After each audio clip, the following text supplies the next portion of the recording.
Hey everybody, it's Donna again. I'm fixing to make some blueberry cheesecake fat bombs so I can take them to our Connect group at church tonight, and they're going to be sugar-free, but I wanted to get with you before I did about something that I learned this past week. You know, I said that I had carpal tunnel surgery, and I had the neurologist that needed it, shakes your hand with electricity and all that stuff. And we talked to me about diet and things, and he said that heavy whipping cream was really good. He said it was like crack. I don't know what crack is, but in your coffee. And so I've been drinking it like that for several months, like 6 months. And not a good thing because my cholesterol has gone up about 80 points. So I talked to my doctor about what that meant, and they said lay off the heavy cream. So I have to figure out something different on my coffee. Dad said try evaporated milk. I've got some people saying unsweetened almond milk or unsweetened coconut milk.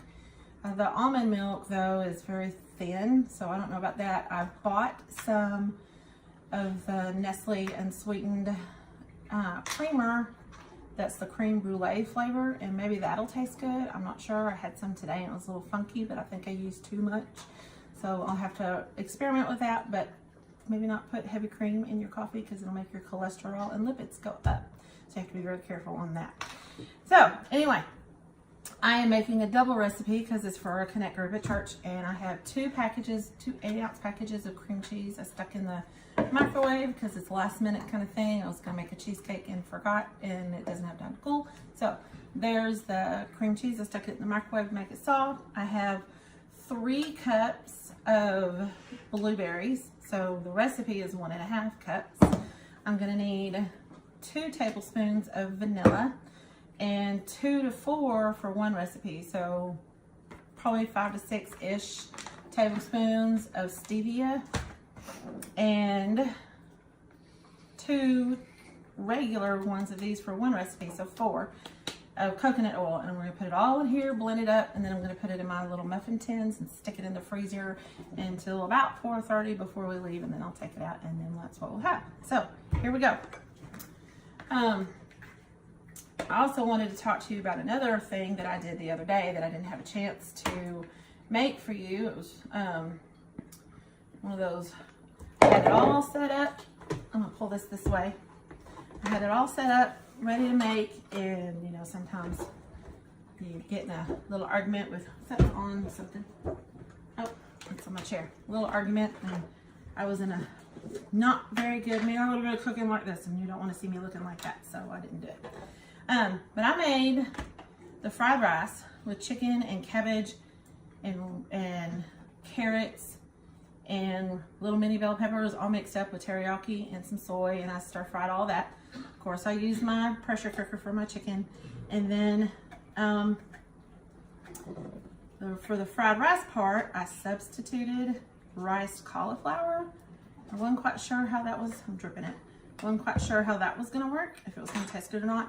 It was amazing. It was really, really, really good. So, anyway.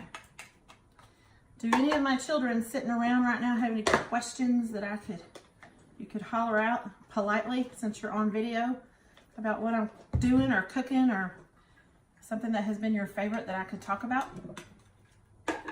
Don't be shy. Will you still make fettuccine? Will I still make fettuccine? Maybe with spaghetti squash. That was actually pretty good. Yeah. I mean, I really liked the flavor, and it didn't really taste that much of a difference, except for it. I mean, it did taste a lot better. It had more flavor. The noodles did. Yeah. Than actual noodles that you got from the store. And it was a lot healthier. The only thing about the spaghetti squash is you've got to make sure. Oh, I think that one in the garbage disposal. Make sure that it does not. That you cook it long enough so it's tender. Yeah. Okay, here come my blueberries. The recipe says just dump it all in, so we're just dumping. What did I say for this? 1, so it's going to be 2. Okay, this is Maddie. This is my wonderful daughter-in-law who's preggers, and we're going to have a little Abigail with us soon. Super excited. Yeah. Yep, and that's a daddy saying yeah. All right, and then. Stay away from my daughter. Okay. will you pretty please, I don't want to dip that in there, will you pretty please pass me a paper towel? Thank you. This is a tablespoon, by the way. I just don't want vanilla in my sugar. And there's, okay. So we're supposed to put 2 to 4, so, or yeah, there's 2, there's 3. And it's gonna be very loud because I'm gonna turn it on with you here. But this is my best friend. I love this little food processor. But I lost the lid. So here we go. That part. Not the lid. This is the lid. It looks cool. I love blueberries.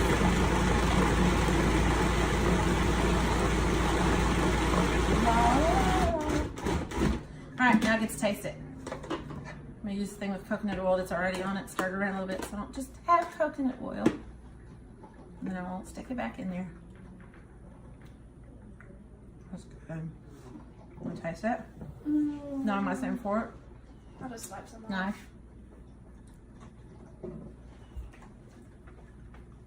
That is good. Okay, so there you go. Now, I'll push the dirties that way. I'm just gonna put it all in here. And I don't know much about freezing cheesecake stuff in metal. So I went ahead, I don't know how it's gonna help or if it's gonna help or if it's gonna make it worse. But the spray pan, I went ahead and sprayed it so it doesn't stick. I don't know if it's gonna stick or not. But I'm gonna put this in here, smooth it off, and stick it in the freezer. I'll show you the finished product when we're done.